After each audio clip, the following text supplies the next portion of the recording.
전 세계가 공포에 휩싸여 있습니다. 이 일을 당해서 우리 믿는 하나님의 백성들은 어떻게 대처하며 살아야 할지 다니엘과 세 친구를 통해서 은혜를 나누고자 합니다. 다니엘과 세 친구는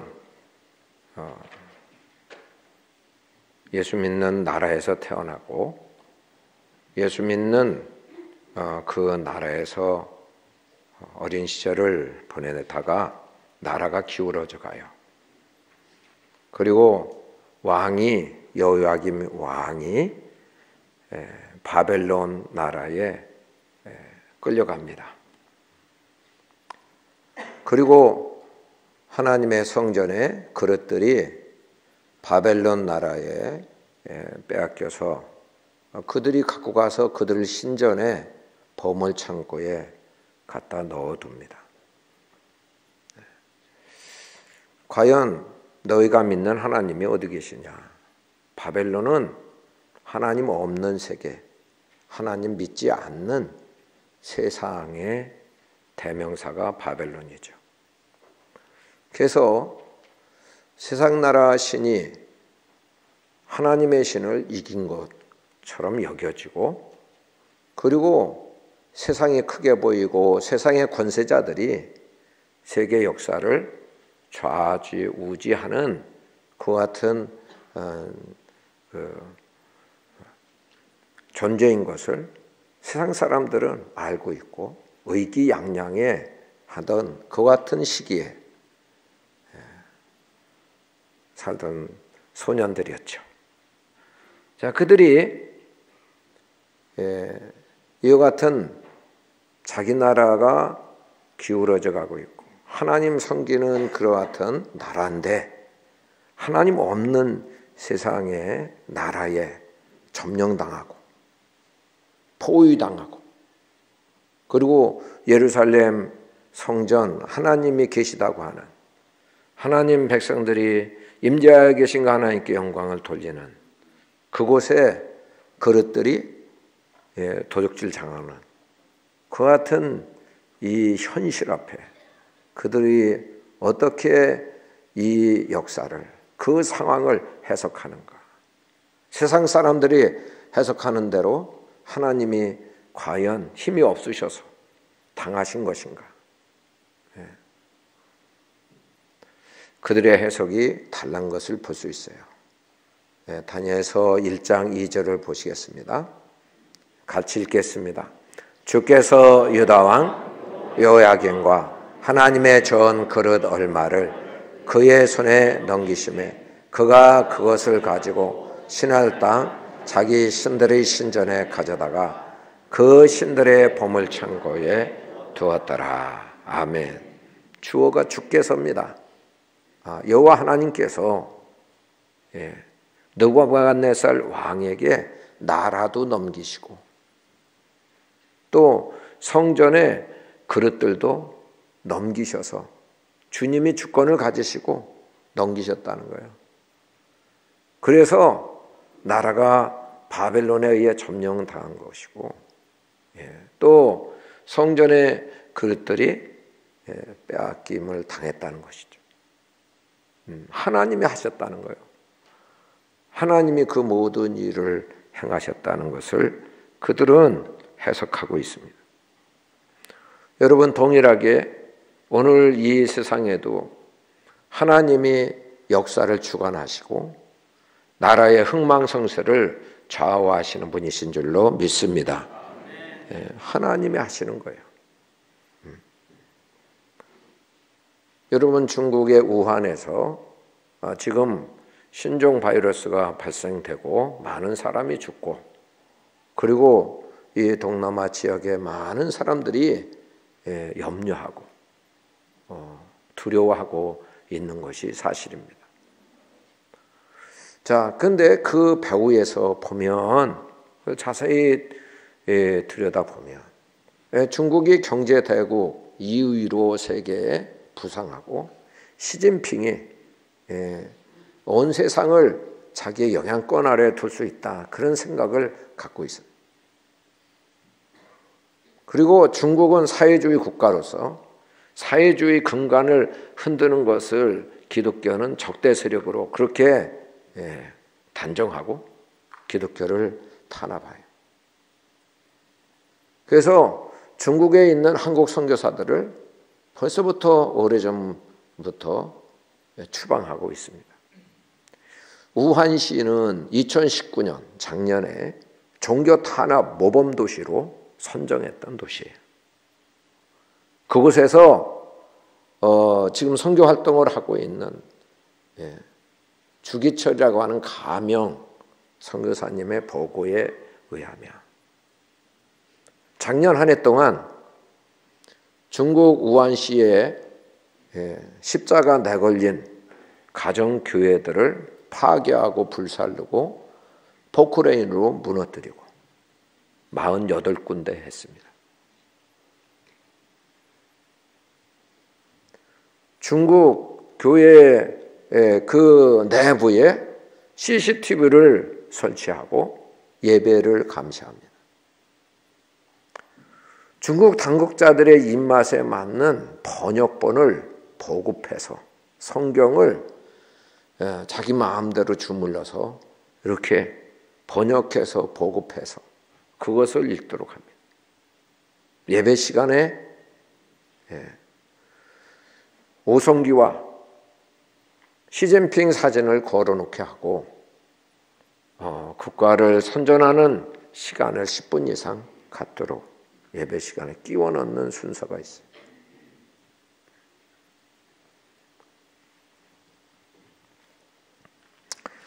자, 무소불위의 권력을 휘두르고 하나님을 대적하는 그 같은 행위에 대해서 그렇게 해도 결코 상관없다. 너희들 꼼짝 못하지 않냐. 내가 어떤 권력을 갖고 있는지 아냐. 이런 생각을 갖고 휘두른 거예요. 여러분, 신종 코로나 바이러스에 감염돼서 1차로 죽은 사람이 누군지 아세요? 우한시의 종교정책 총책임자, 최고 책임자가 가장 먼저 죽었다고 합니다. 그리고 그 도시의 의사 한 분이 이것은 사스와 비슷한 그런 질병이다 이렇게 보고를 했는데 그를 면책시키고 재수없는 소리 한다고. 그리고 이제 그가 죽어서 최근에 장례식을 거행하는데 중국 당국자들에 대한 그런 저항심 그런 것을 갖고 꽃을 갖다 추모 행렬에 이렇게 갖다 바치는 그런 현상이 일어나고 있다고 하는 것이죠.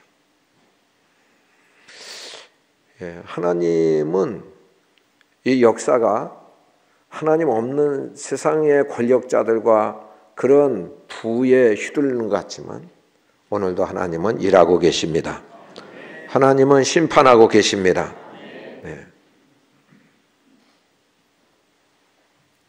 제가 어렸을 때에 미국 대통령 케네디 대통령을 굉장히 우리나라에서 아주 위대한 대통령으로 선전하고 그리고 그래서 그런 줄 알았어요.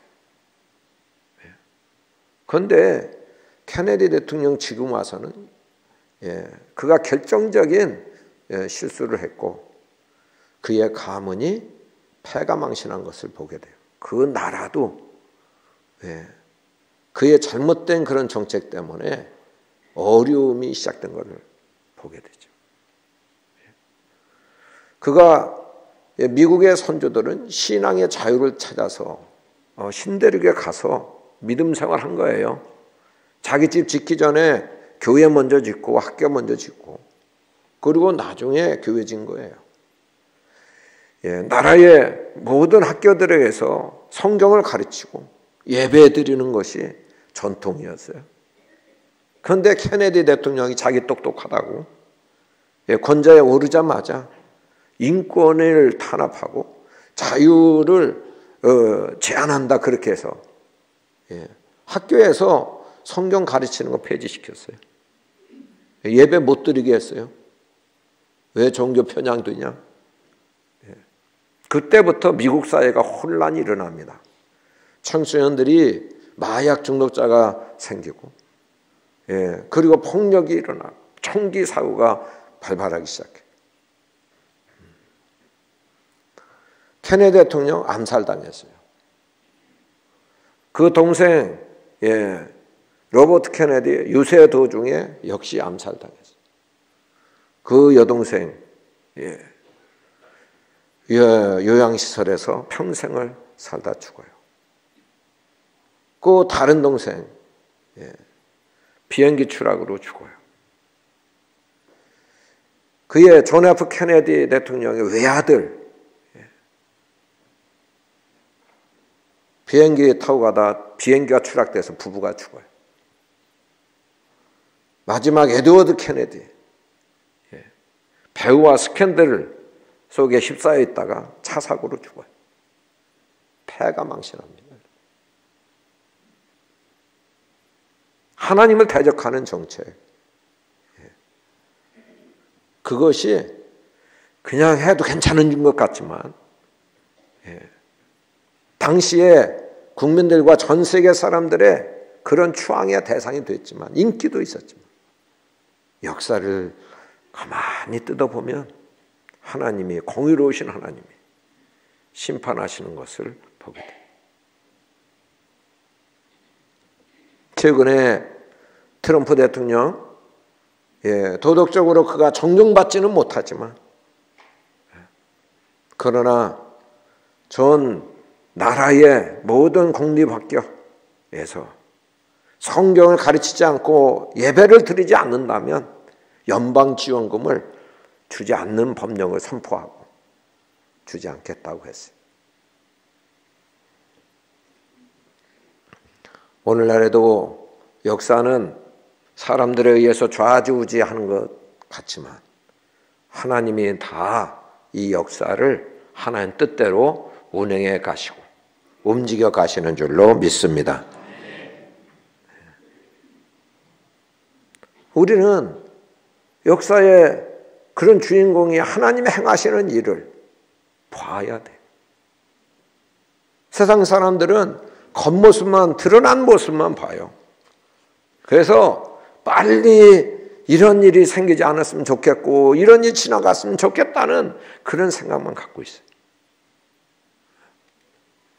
왜 이런 일이 생겼는지 그 일을 통해서 하나님의 음성을 들어야 되죠. 여러분 말세가 되면 마태복음 24장에 보면 난리와 난리의 소문이 이어진다. 이 전 세계에 난리가 난 거예요. 중국 땅에는 더구나 난리가 난 거예요. 아, 주님 오실 때가 가까이 왔구나. 이전보다도 더 주님을 사랑하고 주님 오실 준비 단단히 하고 하늘나라를 소망으로 삼고 믿음의 전진을 가져오는 우리 모두가 되어야 될 줄로 믿습니다. 다니엘과 세 친구는 비록 포로로 끌려갔지만 그들 중에 왕족과 귀족에 들어서 선발이 됐어요. 왕립학교에 선발이 돼요. 장학금을 받고 3년 동안 그 학교를 졸업하면 왕의 참모로서 이렇게 쓰임받을 수 있는 그런 자격이 주어지는 그 학교에 선발이 되죠. 아주 좋은 조건. 왕과 같은 그런 극진한 대우를 받고 그와 같은 음식을 주어 먹게 하고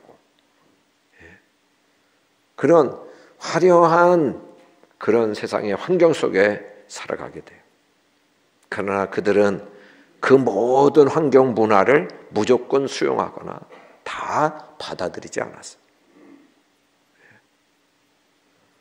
그들은 그곳에 살면서 삶의 원칙을 정한 거예요. 8절을 보겠습니다. 같이 읽겠습니다. 다니엘은 뜻을 정하여 왕의 음식과 그가 마시는 포도주로 자기를 더럽히지 아니하리라 하고 자기를 더럽히지 아니하도록 환관장에게 구하니. 아멘. 여러분, 왕의 음식이 얼마나 영양가가 높겠어요? 얼마나 맛이 좋겠어요? 예? 그런데 아무리 좋다 할지라도 자기의 영혼에 도움이 안 돼. 자기의 영혼에 손해가 되고 더럽혀지는 그런 것이라면 자기는 먹지 않겠다고.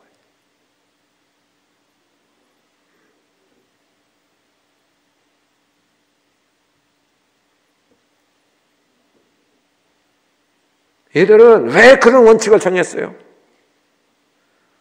자기는 비록 바벨론 땅에 와서 살고 있지만 나는 하나님의 자녀라는 걸 자부심, 나는 땅의 사람이 아니고 하늘의 사람이라는 거예요. 세상 사람과 같이 그렇게 천박한 그런 가치관을 가지고 그런 문화 풍습에 흡수되지 않겠다는 거예요. 비록 거기에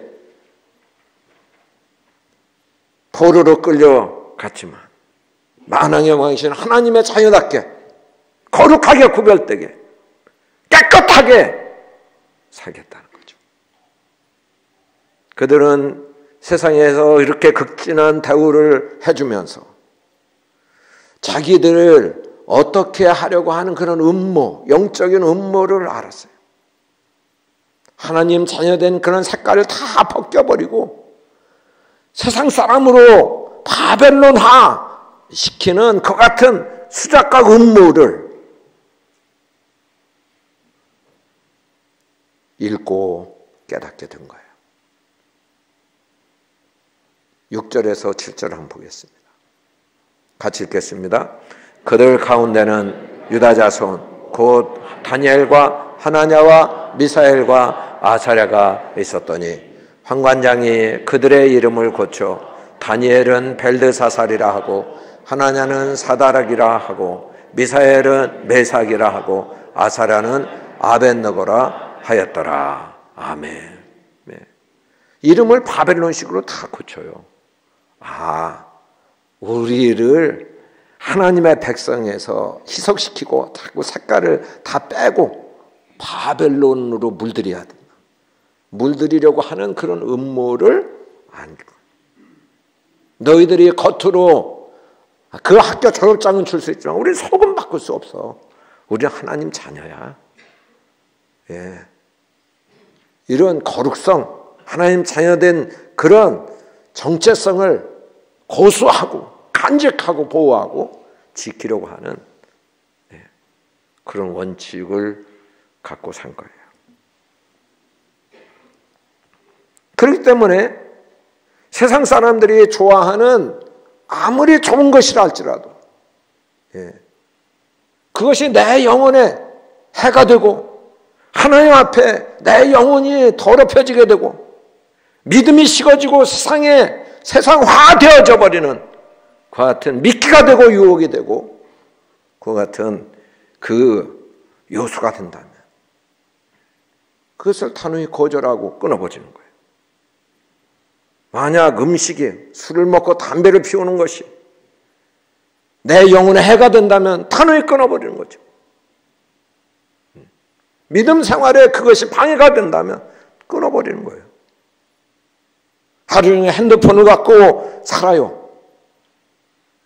게임을 즐기고 인터넷 음란 동영상을 보고 세상에 그런 끌리는 욕망대로 살게 만드는 그런 요소가 된다. 그러면 모든 매스컴 금식을 하는 거예요. 내 영혼에 도움이 되지 않나. 영화나 또는 TV 매체나 어떤 것도 그런 것에 대해서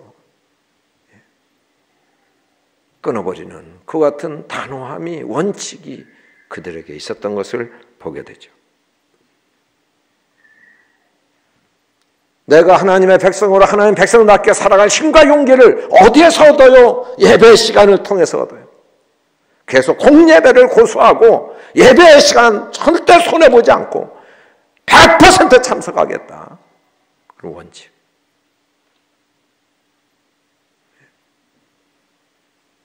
깨어 기도에 힘쓰고 이때에는 자다가도 깰 때인데 내 영적인 의식이 흐리멍텅하게 만들어지고 점점 주님 오실 것을 바라보면서 이 긴장하던 그 마음에서 해이돼서 나태해지고 세상의 분주함 속에 매몰되어 살아가게 된다면 여전히 기도 생활로 깨어있고 그렇게 살아서는 안 된다고 하는 그런 정신과 의식을 살릴 수 있는 같은 기도 생활이 더 정진하고 나가는 것. 세상 사람들의 가치관과 또 물질적인 그런 유혹 속에서 점점 음식의 포만감으로 인해서 하나님 말씀 읽는데도 졸리고 그 같은 말씀이 귀에 들어오지 않는다면 그 음식도 거절하면서 금식하면서 정신 차려 근신을 하면서 하나님 말씀을 통해서 하나님의 음성을 듣고 하나님 백성답게 살아가기로 결정하고 나가는 거예요.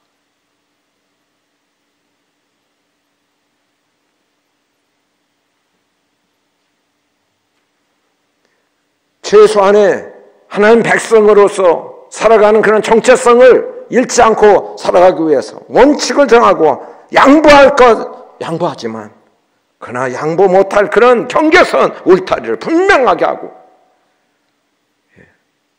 그 믿음을 지키려고 하는 그런 노력을 다했다는 거죠.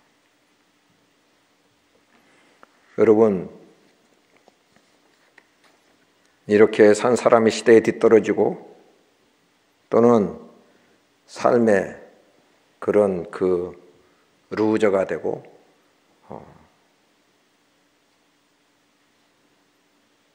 그럼 미련한 자가 될까요? 아닙니다. 열흘 동안 시험해 봤어요. 다니엘과 세 친구가 열흘 후에 환관장이 볼 때 훨씬 얼굴이 더욱 아름답고 살이 더욱 윤택하였고 왕의 음식을 먹는 소년들보다 더 좋게 보였어요. 3년 다 교육 수료하고 난 다음에 그 결과는 어떠했을까요? 이렇게 원칙을 정하고 산 사람, 세상이 좋다고 하는 거 다 거절하고 하나님 기뻐하시고 정결한 귀한 삶을 산 이 사람들의 결과는 어땠을까요? 17절 보겠습니다. 같이 읽겠습니다. 하나님이 이 네 소년에게 학문을 주시고 모든 서적을 깨닫게 하시고 지혜를 주셨으니 다니엘은 또 모든 환상과 꿈을 깨달아 알더라. 아멘. 수석적으로 뵀다는 거예요. 다니엘은 더 그들이 알지 못하는 꿈과 환상을 깨달아 하는 대단한 인물이 됐어요. 자, 20절도 보겠어요. 20절 같이 읽겠습니다. 왕이 그들에게 모든 일을 묻는 중에 그 지혜와 총명이 온 나라 박수와 술객보다 10배나 나은 줄 아니라. 아멘. 이제 왕이 직접 왕립학교 졸업한 후에 한 명 한 명 면접한 거죠. 면접하고 보니까 이렇게 구별되게 산 사람들하고 그렇지 않은 사람들하고 지혜도 비교해보고 학문도 비교해보니까 10배나 나았다. 10배라는 것은 탁월했다는 게 비교 대상이 안 됐다는 거예요.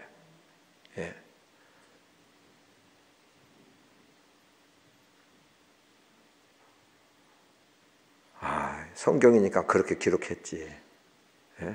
아니에요. 오늘날 똑같아요. 여러분, 사람이 음식을 먹지만 키를 자라게 하시고 건강하게 하시는 분은 하나님이십니다. 사람이 공부를 하지만 지혜를 주시는 분은 하나님이십니다. 사람이 수술을 하지만 살과 살, 뼈와 뼈를 붙게 하시고 치유하시는 분은 하나님이십니다. 농사를 사람이 짓지만 열매를 맺게 하시고 소출을 거두게 하시는 분은 하나님이십니다. 맞아요.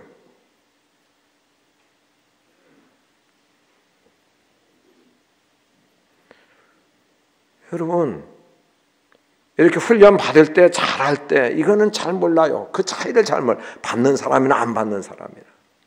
뭐 비슷한 것 같아.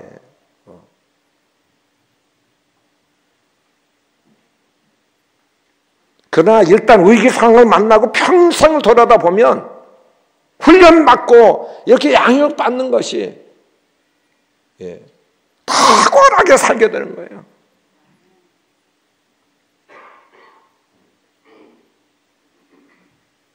위기를 능히 극복하고 남는 그때의 영적 실력이 제대로 나타나는 그런 놀라운 역사가 일어나게 되는 거죠. 마더와이즈, 좋은 엄마, 지혜로운 아내 되는 그런 성경 공부를 통해서 그와 같이 양육받는 시간이에요. 받으나 안 받으나 똑같은 것 같지만 아닙니다, 여러분. 나중에 간증이 다를 거예요. 디모데 제자학교 어린 이 학생들이 다니엘과 세 친구처럼 어렸을 때 그 믿음의 훈련 받은 거죠. 경건의 훈련 받는 거죠. 자기 마음대로 자기 좋은 대로 살아가는 게 아니에요. 하나님의 음성을 듣고 하나님 뜻이라면 자기가 하기 싫어도 하나님 뜻에 순복하는 훈련이에요.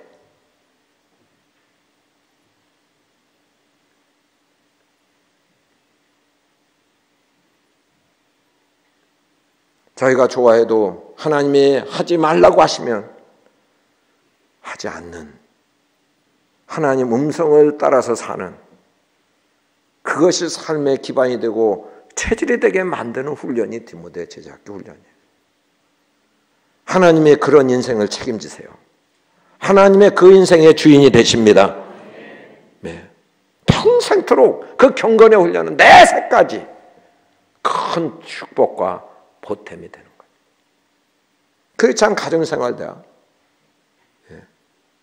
어떻게 하면 성경적인 남편이 되는가, 성경적인 아내가 되는가, 성경적인 부모가 되는가, 성경적인 자녀가 되는가, 성경적인 그 가정이 어떻게 하면 세울 수 있는가.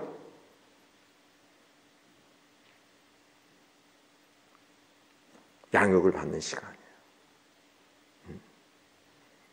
그것은 양육 받을 때는 별 차이가 나지 않는 것 같아요. 그러나 일단 이제 열매를 거둘 때 보면 다른 거예요. 정말 나를 양육하는 일에 그렇게 적극 밀어준 부모가 고맙고, 나를 그렇게 말씀으로 세워준 영적 지도자가 고마울 날이 오게 돼요.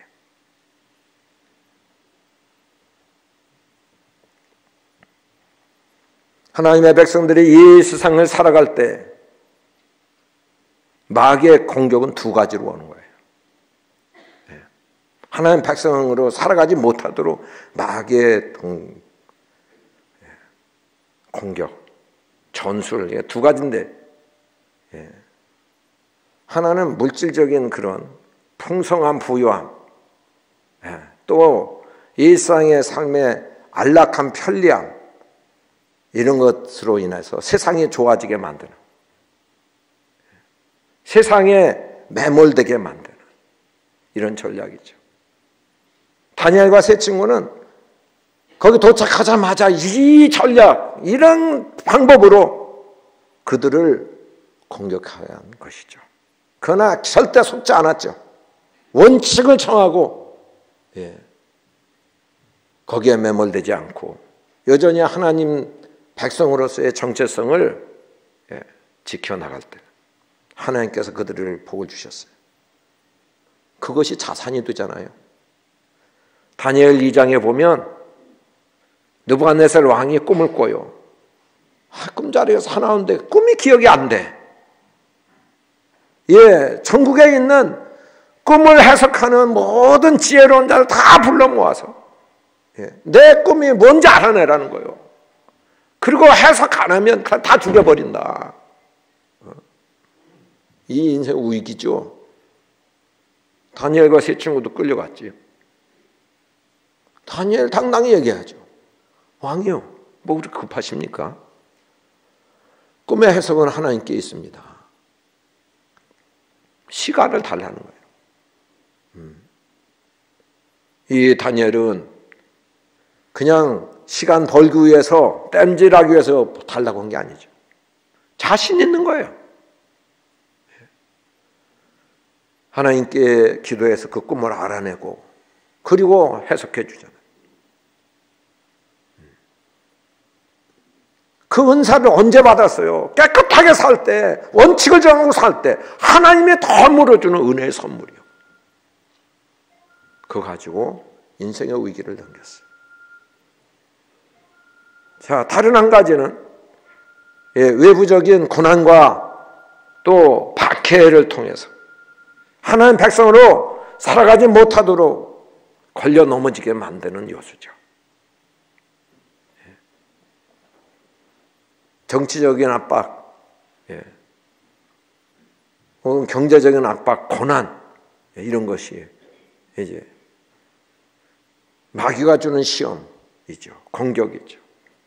다니엘과 세 친구는 그런 고난이 다니엘서 3장에서 받는 것을 보게 돼요.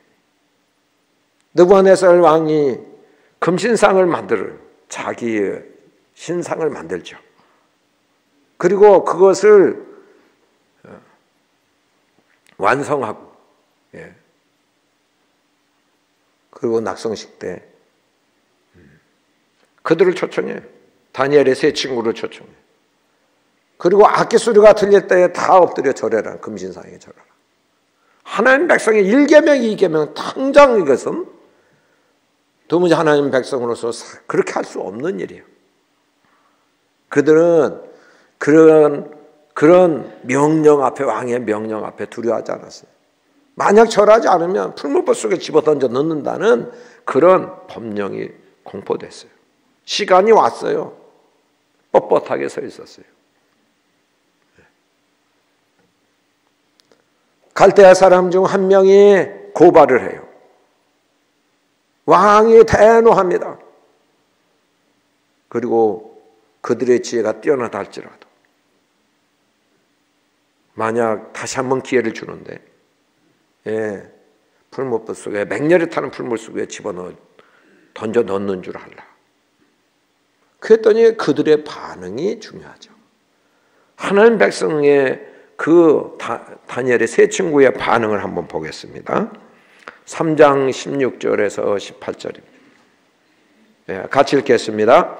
사드락과 메삭과 아벳느고가 왕에게 대답하여 이르되 느부갓네살이여, 우리가 이 일에 대하여 왕에게 대답할 필요가 없나이다.